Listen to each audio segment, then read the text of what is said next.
Well, hello and welcome to the Profit Express. I'm Tim Healy, and I'm inviting you to join me each and every Wednesday so you can be prepared to win the battle for business. Now, listen, I know you're out there, you're closing deals, you're making money, you're turning prospects into profits. So I got to make it worth your while. That's why I have on the kind of guests that you can listen, learn, and earn from.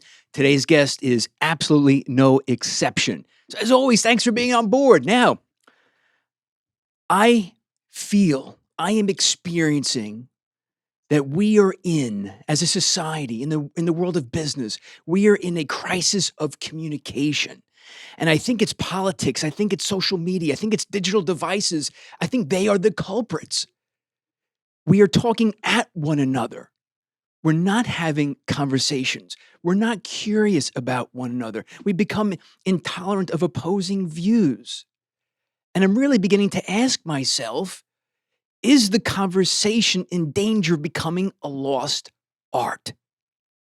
And to me, that's a very, very scary proposition. It's a very, very scary question. But I really am forced to ask that because so many of us, and it's not just the younger generations, okay? So many of us are spending more time communicating with screens than faces. We're not looking into eyeballs nearly as much as we used to. And that worries me because if you are a fan of the Profit Express, you know how passionate I am for communication because to me, it is one of the absolute pillars of success in business. We cannot win the battle for business if we are not effective communicators, if we're not effectively communicating with our prospects, if we're not effectively communicating with our clients. It's going to impact how we sell. It's going to impact how we service, and that's not good. So that's why I'm having on today's guest. I'm having her back on because she's one of my go-to favorites on the topic of communication. She's an executive speech coach. She's also author of the book Knockout Presentations. Now, it's a book that I think should be on every business bookshelf, in my opinion. She's Diane DiResta, and it's a great pleasure to have her back on the show. Diane, how are you today? I am great. Thank you, Tim. And thank you for talking about Knockout Presentations because it's in its third edition and it's really a very important book to have. But I just have to say something. When you were talking about communication, Right.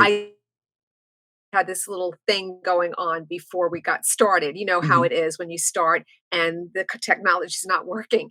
I recently was interviewed by the Wall Street Journal, and the article was, "Are we cursing more since the pandemic?" And there you were with your expletive when the mic wasn't working. So thank you for Yes. demonstrating that. We're all under stress, and under stress, communication especially breaks down. And, Yeah. you said some really important things. And I think we do have a bit of a crisis right now in communication, especially if you just saw the recent altercation on a plane with the woman yelling Yes. at the man on the Mhm. Mhm. airplane who was having his dinner that he wasn't wearing a mask, but meanwhile her mask was down here. I saw that. So, right, and you have to wonder what is going on. And we have become so intolerant, so Yes. upset, and we don't really have the resources, some of us, such as that woman, to get what we want, to use Mhm. our influencing skills. Instead, we default to name calling and blaming and yelling. And Right. in this case, she got physical. So Yeah. I'm curious about your experience and what you're seeing out there. Well, it's you just mentioned something that's very interesting. It's the stress that we're now dealing with, certainly in part because of the pandemic, and stress has a negative impact on how we communicate. So to answer your question, I mean, what am I Mm, seeing? Uh, I get the sense that people's ability, their patience to be curious with conversations, to let a conversation evolve, I mhm. think it's eroded. I think it's not nearly what it used to be because not just that we're busy, but I think we're busy and now we are, as I said earlier, we're looking at screens more than we're looking at human beings. And, Mhm. that's why I want you on today because 'cause I'm a little nervous about it because it's like any skill set, it's like any muscle. If you're not using it, it will atrophy. And I think our ability as business professionals, and humans in general, I think our ability to have a conversation is atrophying. That's what I'm saying. I agree with you, and I was thinking about this interview before we went on, and I was Mhm. thinking way back to the 1800s, and that's when people wrote long letters because you didn't have telephones, Right, and so it would be, "Dear my dearest," uh, right, right. and long letters, and it was an art. We really don't write letters anymore. Now we write emails and it's, "Hey, hi, hey Tim, how are you doing?" And because our culture has Mhm. changed and it's rapidly increasing, we don't even have the language that we used to. In other words, we value short, quick, to the point. Sure. And there was a person on one time, and they said, "Why do you speak like that?" He'd say, "Let's hoop." And he said, "Because why should I say, 'Would you like to go down to the park and shoot basketballs?' It's let's hoop." They know exactly what that means. So we now have a shorthand for how we speak, how we write. And while there's some value in that, we've Mhm. lost the other part of connection. Right. Well, think And about and you. that's key. You said that we're we're not even writing long letters, we're sending emails. It's even worse than that, Diane. We're texting, DMs and Yeah. social media. So it is like you're saying, let's hoop. I didn't even know what that was. So now listen, you've already taught me something. Now I know what let's hoop means in case somebody offers that to me. But here's a question for you that I have. Why is it that or why are we just talking more at each other? It just seems it's more ping-ponging. Why do you think that is? You're right, we are ping-ponging, and I think a lot of people speak or listen to respond Mhm. instead of listening to understand. We are not taught listening, and it is the hardest skill. If you think Right. public speaking is hard, listening is a lot harder, Mhm. and we're not taught that very well, and so that's one of the pieces.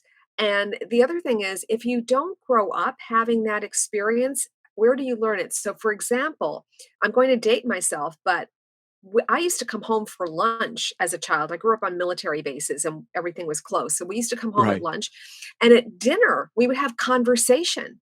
What did you do today? What do you think about this? Right. Families are on the run. They get fast food, they're eating and looking at their phone or the TV, and they're not really spending time. And that family time around the table was a learning situation. So that's one of the things that's missing. And I've seen parents in restaurants and their kids on the phone and they're on the Oh. phone. Well, then why Oh. are why are you at the restaurant? Why are you on the phone? Spend time with your children, talk to them. So we don't really talk enough to them. And we don't I shouldn't say this. There are parents who do read to their children, but even that time you spend reading a bedtime story makes a difference Right, in right. creating communication and Well, it's learning and listening and reading. it's funny you talk about seeing the families at dinner. I think we've all seen that. Listen, I'm certainly not a perfect parent by any stretch, but I've seen, the typical family of 4, they're at a restaurant, and 3, if not 4 of them, the parents, the kids, they've got devices. And Mhm. I've even seen families of mine on Facebook who have been guilty of, like, what the heck, what do you why bother, and they're the Mhm. next generation. That's alarming. um so we Well, talk I ab- have to say something. yeah, Can I just say one thing that you yeah, reminded me of? Many years ago, I was asked to talk to this college, and I got there early, and they had this buffet, and students were greeting me and engaging me in conversation, and I noticed this, and I went up to the president who was about to start the program, and I complimented her on her students, how good they were at coming up to me and talking. She said, "Oh, well, we realized that this population was not going to get that. And so we paid $1 million grant and we hired outside consultants and we taught these communication skills to our students and it showed. So wow. if you're not getting it home and you're not getting it at school, where are you going to learn it? And you're So it absolutely right. starts there. And then, but what happens is the profit express, we're trying to win the battle for business. So then, we're human beings first and foremost. And if our communication skills, if our ability to have conversations and be curious and ask great questions and listen, as you said, which is such an important skill, if those skills are eroding, right, Diane? It's Mhm. Yes. guaranteed that it will erode when we're in front of a prospect. It will erode when we're in front of a client. That's guaranteed. So the sales will suffer, the service will suffer. Now, here's Well, something. I will say this, Yeah. that the top companies, if you're in a sales job in a way or a sales career, you have an advantage because if you're at a good company, they're going to train you. Mm, They're going to train you in listening. They're going to train you in presenting. They're going to train you in asking questions. right. And some of the communication I learned in training classes in companies. Mhm. So there's an opportunity there. In fact, what I know is that soft skills, the kind of thing that I do and you do, are Sure. in great demand right now for the reasons we're talking about. Well, yeah, certainly good news for us. It'll keep us, busy and in demand for the time being. Absolutely. Now, one thing that is troublesome with this, what I deemed entitled the crisis of communication is uh, a lack of tolerance of opposing views. Now, again, the show is not political. I'm Mm, not going down that, but as anybody, if unless you've been living under a rock, we know how society has become intolerant of opposing views. Now, what I'd like to mhm. get your take on, Diane, is you really can't have a conversation. You really can't get to know somebody if you are turned off to opposing views, correct? Correct. Um, Now, You do need to be why able is to. that? Why have we become so intolerant? I think it's a few things, but we are very conditioned by the media, Mm, and there's so much negativity, and the reason is it sells. If you think from neuroscience, the brainstem searches for threats. So right. that's what they appeal to, and that's Mhm. what gets our attention. So it's understandable. But when you have all this drama and you have all this negativity and you're divisive, of course, that trickles down and it gets into your subconscious. So one of the things I've been doing lately is I've been turning off the news or just looking for headlines, but not spending an hour or two watching news shows because it just seeps in and it increases fear, it increases negativity. So that's one of the things that people have to be aware of. What are you putting into your mind, into your Right. subconscious? What kinds of things are you reading? Try to read more positive things. Now, people in sales do that. They're always looking at motivational speakers and reading and watching YouTubes. But Right. we really need to start to tolerate people and different points of views more than we are. All right, so here's something interesting. Let's talk about, and today's guest on the Profit Express, Diane DiResta. She's an executive speech coach. She's author of the great book Knockout Presentations, which, from my opinion, has got to be on your business bookshelf. By the way, so let's talk about maybe some technique or some strategy, some skills here, Diane. So you have somebody, and you're in a business conversation, and maybe it's just you're amongst fellow employees, right? And there's some differing opinions, and maybe you're sensing it's starting to get heated because there's certainly a lot of conversations are getting Mhm. heated nowadays. So, what skills would you share with somebody today, and so that they can better manage that conversation to possibly get a more positive outcome? All right, so the first thing is know your hot buttons. Know what's going to trigger you. So the more self-knowledge you have, the better. Remember Socrates said the unexamined life isn't worth living. So Right. I know certain topics that will get me going. So the first thing is be aware of it. Second is if it gets heated, the best deflector of hostility is humor. So anybody who can say something funny that breaks the tension, it's Right. what's called a pattern interrupt. So make use of humor whenever you can. The next thing is ask questions. So people tend to default to defending their position. Yep. Rather Yep. than that, simply ask questions. So if someone's saying something that you know is not true, just say, "Oh, so tell me how that happened," or "Tell me how you came to that conclusion," or "Well, what do you know about that? Well, where did you find that out?" In a very nice tone, not interrogating, but Sure. Sure. asking questions so that they're thinking and then they'll go back and research it. Right. And there's always that typical, "Well, we can agree to disagree." said Right. very nicely, and then you change the subject. But it starts with knowing in advance what's going to trigger you. I've had people say things that are totally untrue. I know it's not true, and I just shut my mouth because I'm not going to convince them.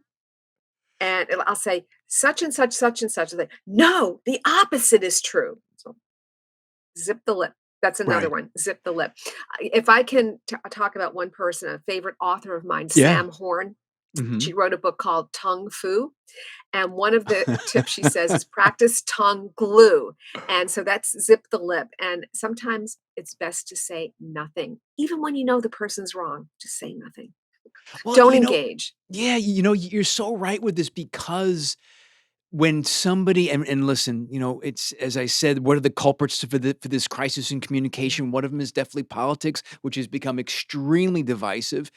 Mhm. We have opinions on the vaccine, right? And everybody's got, their side and their beliefs. And once somebody like you can see their posture change, this Diane, their posture changes, and you're not Mhm. going to convince them otherwise. So, I think it's best just to, what, I'm not going to engage because, you try to convince somebody otherwise, and it's just going to escalate. Absolutely, and it's so comforting when I can have a conversation with someone who is not the same, politically that I am, and I Hmm. can say, "Okay, now I know you're this, but just hear me out for a minute," and we can Right. have that discussion Right. without getting heated, and that's tolerance. But a lot of times people are so wedded to a point of view that they Hmm. can't see straight, and if that's what happens, it's best not to engage. Well, so true because you know what? I mean, putting politics aside, because as I said earlier, if our ability to communicate and to converse is eroding, it will go from the dining room table at holidays, and it will seep into doing business and with coworkers, employees, and clients. And and that's part of the awareness I want to create here today, Diane, on the show, Mhm. is we have to be very careful because it's going to impact our ability to win. It's gonna impact our ability Absolutely. to connect, and develop relationships. You know, Tim, I don't think people realize the impact of soft skills or communication on the bottom line, on the dollars. Mhm. When you are a good communicator, you're going to be more successful and you're going to make more money. And I can tell you a Absolutely. quick story Yeah. about a CEO I coached.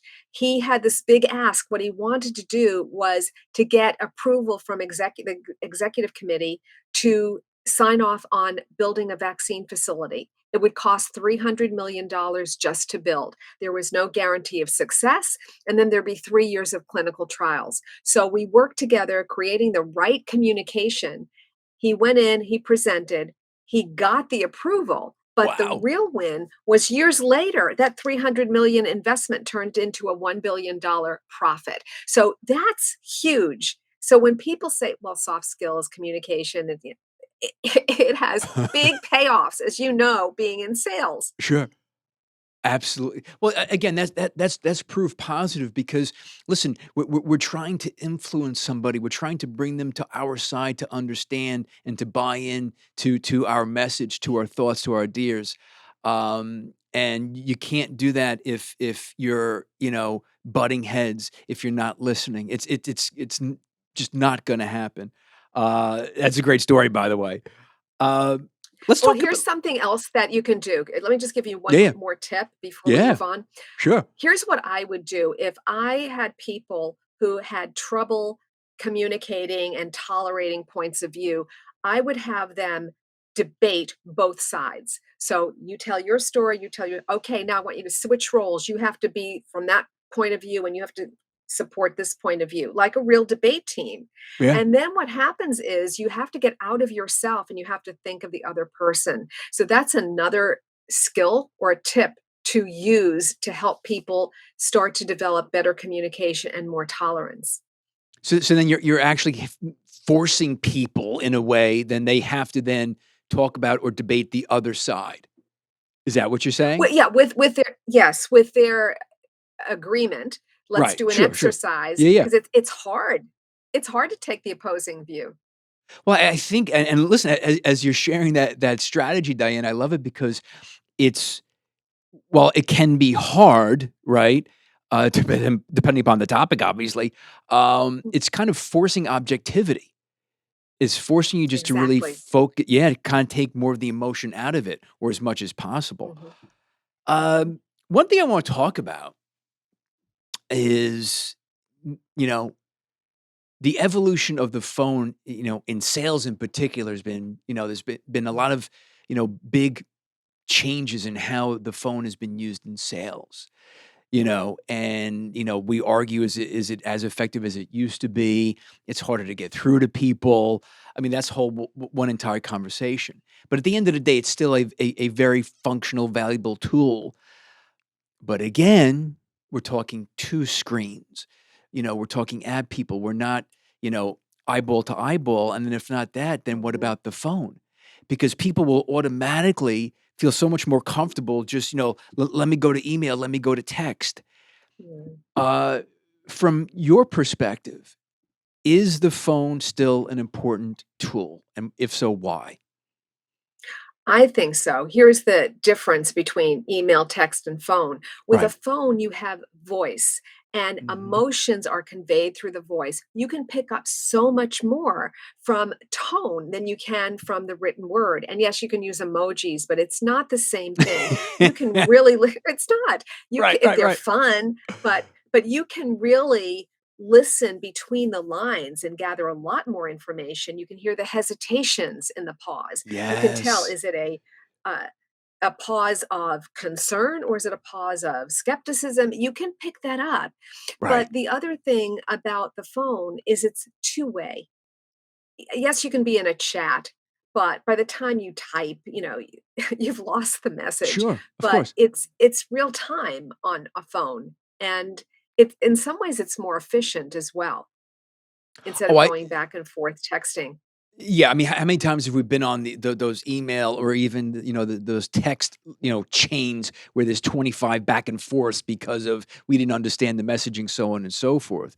Um, so you bring up a very good point. Not only can you hear the person's emotion, their pause, their inflections, etc., which are all very valuable, Mhm. but then also then you have the ability to influence your emotion and sharing, how you want to convey your thoughts about a particular topic that they will then receive. And it can obviously have impact on the message. And absolutely, as a salesperson, you certainly Yeah. pace the listener. Well, you can do that when you're hearing their voice because are they speaking really fast? Are they slow and measured? I'm going to pace that. Mm, I can't mhm, do mhm. that so well on a text. So Right. you can develop a greater rapport on a phone. Absolutely. Now, okay. So we've talked about this crisis of communication. We talked about the importance of being tolerant of opposing views. And you've already shared some great ideas so far. Again, we're all looking to win the battle for business, and communication is key if you're gonna do it. So, my question to you, with your many years of experience, how would you describe the key characteristics as to what makes a great communicator? Well, some of the things we've already talked about, key to good communication is listening. I really believe Mm, that's the foundation. And that's why in my book, Knockout Presentations, I have a whole chapter devoted to listening. I called it The Other Side of Speaking because it is. And you can only be so good as a speaker unless you're listening, you're not as effective. And people don't right. understand that because they think, well, if I'm standing in front of an audience, I'm talking to them. No, a good speaker's always listening. They're listening for the silences, they're listening for the throat clearing, they're listening for the pace. There's so many, the visual listening, there's so many things that you pick up when you are in when you're public speaking, and listening is a big piece of that. So that's one of them. Part of listening is tolerance. It should be a no judgment zone. Easier said than done. And here's an exercise that people can try. Right. I did this once in a workshop. It was very powerful. We were told to tell a story about something that happened to us, Mhm. and the other person had to listen. You couldn't say anything, not "I understand, go ahead." You couldn't say anything. Right. Well, let me tell you, when that person got finished, they were crying. because somebody was totally listening and attending and they were hearing themselves. So listening is powerful. I can't emphasize it enough. So that's one of the things. Another thing that makes a good communicator is somebody who is talking from the other person's point of view. Again, starts with listening, but you're not talking about me, myself, and I. It's about what's important to you. You're you're tailoring your message with storytelling. That is really potent, very powerful, because people relate to stories. One of the things that happens in communication is when you begin to talk to people, let's say you're in front of a group or Mhm. one person, most of us have a bit of a guard up. It takes a while to develop a little rapport. But if you start with a story, especially a personal story, the guard drops. And what happens is you draw them in. So it's a very powerful way to communicate. So those are some of the tips about good communication. And of course, clarity. When you speak simply and clearly, that's a better communicator than somebody who is verbose and uses a lot of big words and is very conceptual. Simple, clear, to the point, and Well, that tho makes a okay, good communicator. so listening, obviously, being able to tell stories, because then as human beings, we're hardwired to, emotionally Mhm. respond and connect with stories. So those are very, very important, key. But then also clarity, and it's funny I'm glad you mentioned it because I think it also reminds us of the importance, and I know it's part of the work that you do with your clients, helping them craft the content of the message and how Mhm. important it is to know what you're saying to be effective in the words. Because again, it's easy to babble on and to ramble on, and then you lose. I mean, you lose people really quickly. Absolutely, and I actually have a talk that I give, uh, communicate more to say, by saying less, how to get to the point, because Mm, it seems counterintuitive, but when you say less, you actually communicate more. And some people don't understand that, and they think if I keep telling you, you'll understand it. I'll tell you a quick story. I was working with a manager one time, who's actually a vice president, and he said, "I'm having trouble with my team and my presentations. I don't know right. what it is." So I said, "All right, let me come in a meeting." So I watched him and I said, "It's not your presentation. Your public speaking's good.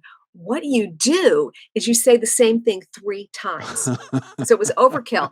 And I said, "Let's look at the video." You see, he kept saying 3 times. Right, And he said, "Yeah, but I wanna make sure they understand it." I said, "Say it once. If they don't understand it, they'll ask." right, But it was right. like he was beating a dead horse, and it made Oh, him verbose and rambling. So that wow. was one example of clarity. That's well, it's true. I think a lot of us, you talk about it and people think, "Oh, yeah, I get it." It's but, listening is not an easy skill. It takes patience, it takes focus. The way I look at listening again from, from the sales coaching perspective, uh, really is you can be a better listener, I think, if you leave your ego at the door, to walk into a meeting with a blank Mhm. slate, assume nothing. I think, that's some of the things that I talk about, to being a better listener. Because honestly, if you're a better listener, you know this, Diane, from the sales perspective, winning the battle for business, geez, if you're genuinely curious about the other side and you really listen and take note of what they say and you're engaged in it, it separates you from probably about 80% of the people. What do you think? You agree?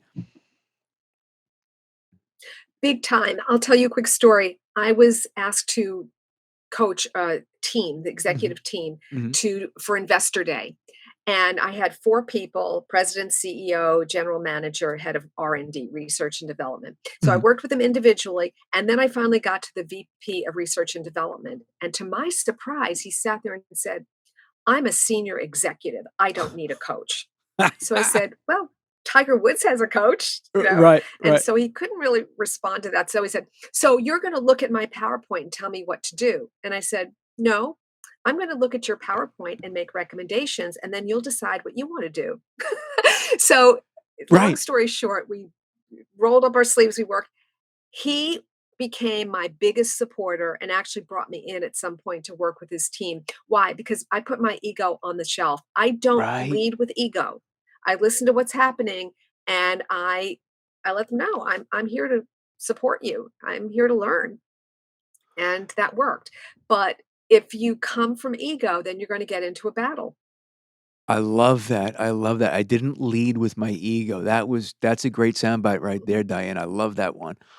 Um, Well, thank you. yeah, no, I really do. That's a good one. Not that they're not all good, but that one I really like. That's like a bonus one right there. Okay. I'll make a Yeah, note of that. please do jot it down. Um, so let me ask you this. I'm always kind of curious. We all know, again, we're talking in the world of business.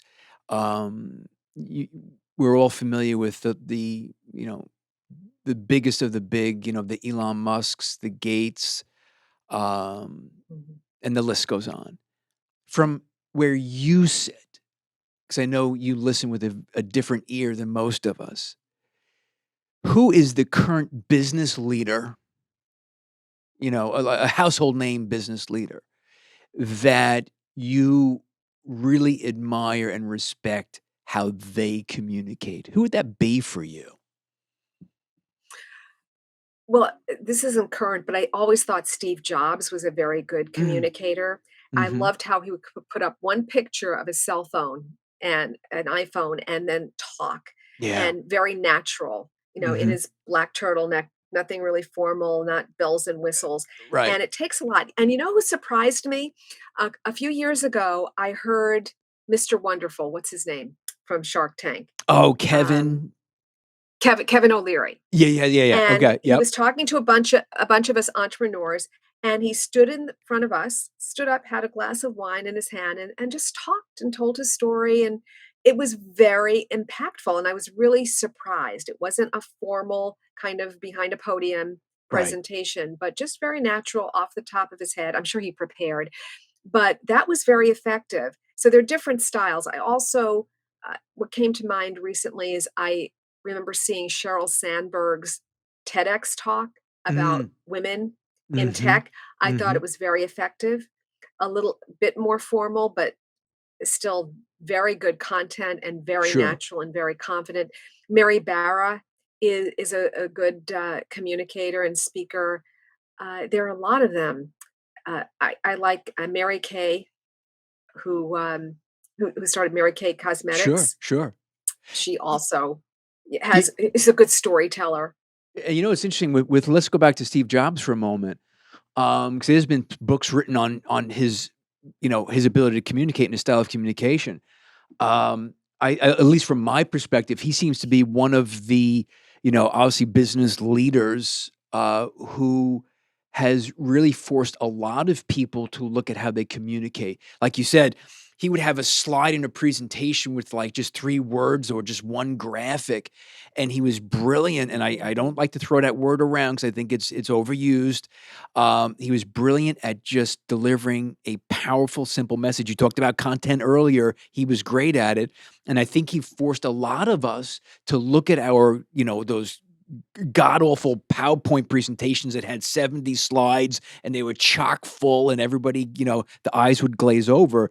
At least for me, and I'm glad you mhm. brought him up. I think he did a great job at creating awareness to the the importance of really sharp, to the point, powerful content. Yeah, I like that. That was a good one. Mhm.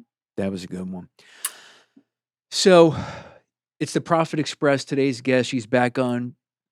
She's my go-to on the topic of communication. Diane DiResta, executive speech coach, author of Knockout Presentations. It's a great resource for your business bookshelf. Um, so you have the listener, and the listener of the show could be somebody new to sales. The listener of the show could be somebody new to management. It could be somebody, business owner. The makeup of the Mhm. fans and the listeners. So you have the opportunity, and I really believe this, what I'm about to say, Diane. Mm. Somebody realizes that they need to be a better communicator. They're frustrated. You've got this moment to impact them, to get them to think differently, to do something differently, other than buy your book, of course, which they should do. What is the most powerful takeaway you can give a frustrated, sales professional, business owner who wants to be a better communicator today? I would say first invest in training, whatever that is, whether it's Mm. LinkedIn learning or reading, invest in training because that's Mhm. how you're going to improve your skills. Uh, Find a mentor or somebody that you admire and copy them. When I'm coaching people, they tell me, "Oh, my boss does this well. How does he say it? He says it like this." Right. I'll say, borrow that. Start listening and write down and start Sure. doing that. So having a role model is key. Also, have a curious mind. If you come from a place of curiosity, Love that it. will take you out of the defensiveness. And then finally, put your ego on the shelf. And that's part of the curiosity, but don't come from ego. Mhm. Mhm. Focus on the other person and really want to listen. And that will make such a difference in every communication. Be curious. Awesome. Listen, I think it's people like you who I think can stem the tide on the crisis of communication because you know what? It's in our personal lives and it's going to seep over into business and it's going to impact our ability to win the battle for business, Mhm. which we can't have. I follow you on social. I follow you on Twitter. You're always sharing some great gems out there. I love the stuff you put out there, Diane. Share your handles. How can people follow you, please? On Twitter, it's at Speaking Pro. Hmm. And mostly you can go to DiResta.com and find my social media there. But LinkedIn, it's /Diane DiResta. My YouTube, youtube.com /Diane DiResta. So if you do Hmm. that /Diane DiResta, you should find me on most social media. And congratulations. It was the third edition of the book. It's third edition. Yes. Yeah. Wow. Thank you. That's And fantastic. by the way, I Congrats. follow you on social media too. You've got some I'm gonna really great gems. I tried. Thank you very much. Yes. Um, so again, Diane, thanks so much for being a guest on the show. I know you're gonna come back, certainly in the near future. I love having you on. I love what you share. You're dropping real wisdom on the show. Thank you so much for being on board today. Thank you for having me, Tim. And again, I always enjoy being on your show. You got it. And this is the Profit Express. And I thank you for your time. And of Mhm. course, we deliver great shows just like the one we just had with Diane DiResta, the kind of guests that you can listen, learn, and earn from. And you can follow me on Instagram at The Profit Express, at Twitter at Profit_Express, Facebook, YouTube at The Profit Express channel. Give us a subscribe, a like. Um, and until next Wednesday, each and every day, let's do what we have to do to win the battle for business. Let's do something more than we did yesterday. Let's just be a bit better than we were today, tomorrow, and we will win that battle. Until next time.